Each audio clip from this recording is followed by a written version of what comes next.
Magandang araw. Kumusta kayo? Ako ay si Carol. At ako naman ay si Robert. And I am Rowie, and welcome Come to our channel. Good morning, good morning, good morning. How are you doing this morning? Today is morning. It is morning. No, it's midday. Yeah, kasama ko this time si Robert. May isosolid kaming binili ko sa Media Markt. Hindi gumana, kaya ibabalik namin. Pero magsusok muna kami.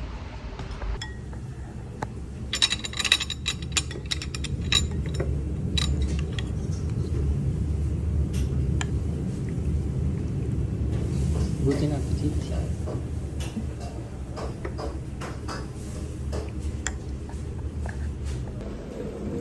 Ibalik na namin yung binili kong cable. Hindi nag-work dito.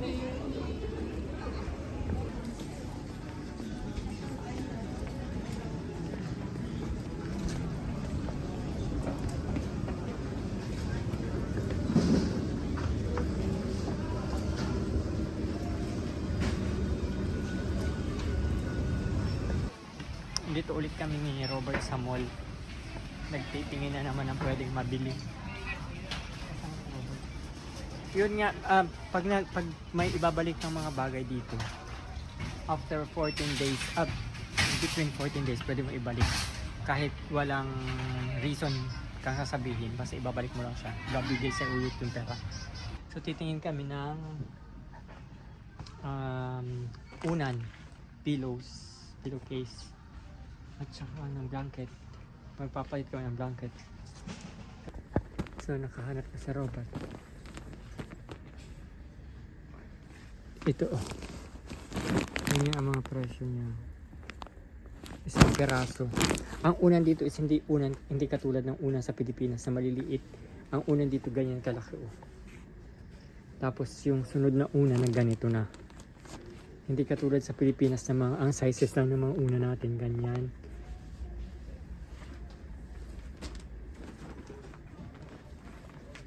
Yan daw ang bibili ng Robert. Aber wie?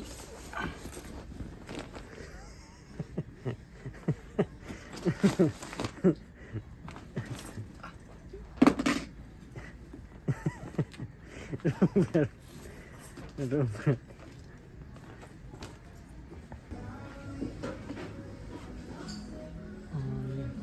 Ang dami mga dito mga plato. Kaso parang pang matanda naman o hindi ko alam kung pan display lang ba yan. Hindi ko trip yung mga ganyang plato. The plates are like for horror movies. Ja. For horror movies. For your granny. Or for grannies. Like this.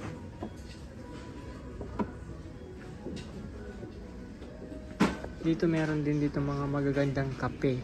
Masasarap na kape. Ang mahal naman kasi. Tingnan mo, yung binibili ko 4 euros lang. Cups. Ganito yung mga coffee namin sa bahay. Kaso ang mahal. Tingnan mo, 2.99.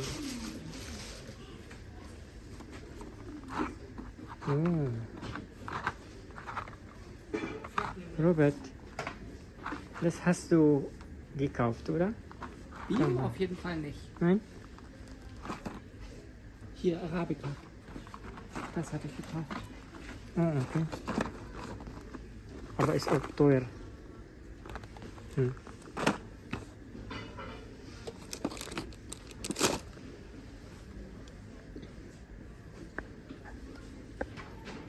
Tingnan naman yung bigas nila Ilang lang ito? 100 grams. 2.50 euros. Mga 150 pesos. Kung saan na yan ang galing bigas niya, bakit ang mahal? Maganda dito mga pangpasalubong sa Pilipinas. Yung mga ganyan sauce. Tapos yung coffee. Gusto ko sanang bumili kaso ang mahal. Ito maganda itong pampasalubong. Panregalo. Coffee siya, coffee.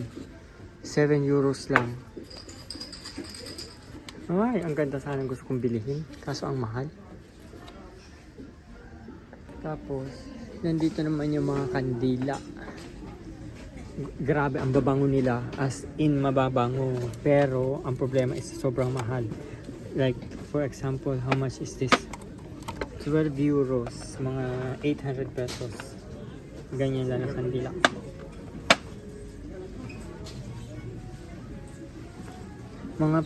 Magaganda ditong pang regalo. Kunya may birthday or may kasal or pasalubong sa Pilipinas. Kaso baka mabasag pag nilagay sa luggage.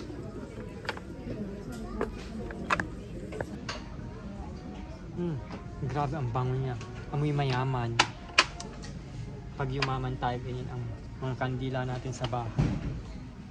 Pag yumaman. Tapos may mga pang spray sa bahay. Ang babangon niya. Parang, alam mo, pag pumasok kayo sa sa tawag doon, sa 5-star hotel or sa mga boutique shops, ganun yung amoy niya. Amoy mayaman. Makiamoy lang tayo. Makiamoy na lang tayo. Hindi natin afford yung mga ganyang bagay. Ang bango. Ito. Katulad ito, mukhang mayaman. 17 euro. So mga 1,000 mahigit.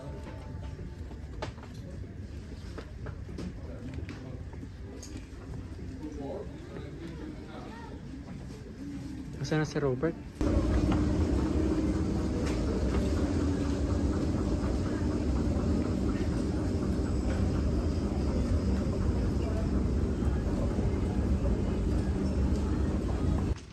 Bili na kami ng bahay. Nagbili kami na si Robert ng... What is that for? What is that for? Insulation? Nebulizer? No. Yeah. Nebulizer. Okay. Ang ulan na. Hindi nga pala namin binili yung unan kasi parang yung unan na nandun is parang mainit. So sabi niya, titingnan mo niya sa internet kung maganda yung reviews. Kung maganda yung reviews, bibili niya. Pero kung hindi, may unan pa naman kami. Hindi na muna pagtsatsagaan. Pero anyway, kailangan na rin naman bumili kasi matagal na yun. More than a year na. Tingnan mo ang weather. It's so dull. At saka naglalagas na yung dahon ng mga puno. Pumapatak na sa semento. Maybe in 3 days or maximum 1 week, they are all gone.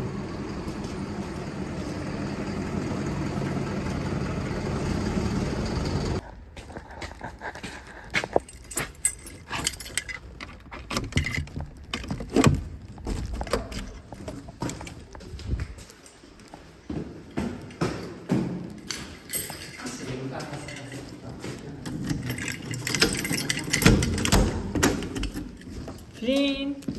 My God, Flynn is not here. Nasanay na ako na si Flynn is nandito pagdadating ko. Sumasalubong, wala pa na siya na kay Carol. Doon siya mag-overnight.